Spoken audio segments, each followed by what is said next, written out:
मुंबई महापालिकेत आपल्याला स्वीकृत नगरसेवक पद मिळावं यासाठी एकनाथ शिंदे यांच्या शिवसेनेतही जोरदार लॉबिंग केलं जात आहे। शिवसेनेच्या वाट्याला मुंबई महापालिकेत स्वीकृत नगरसेवकांची 2 पदं आहेत। त्यासाठी आपला नंबर लागावा म्हणून माजी नगरसेवक आणि पराभूत नगरसेवकांच्या घिरट्या मुख्य नेता आणि उपमुख्यमंत्री एकनाथ शिंदे यांच्या नंदनवन बंगल्यावर वाढू लागल्यात।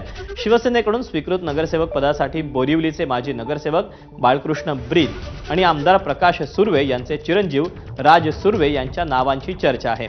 ब्रीद यांना महापालिका निवडणुकीसाठी शिवसेनेकडून एबी फॉर्म देण्यात आला होता, पण कागदपत्रांच्या त्रुटींमुळे ब्रीद यांना उमेदवारी अर्ज भरता आला नव्हता। त्यामुळे ब्रीद यांचा एबी फॉर्म ऐनवेळी अपक्ष उभ्या राहिलेल्या उमेदवाराला देण्यात आला। त्यामुळे आता ब्रीद यांना शिवसेनेकडून पुन्हा संधी दिली जाण्याची शक्यता आहे।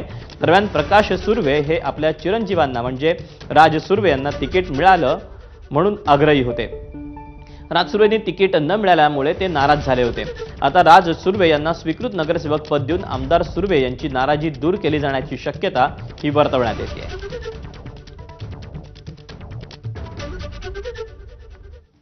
ठाकरेंच्या शिवसेनेचे आमदार आदित्य ठाकरे यांनी मुंबई महापालिका आयुक्त भूषण गगन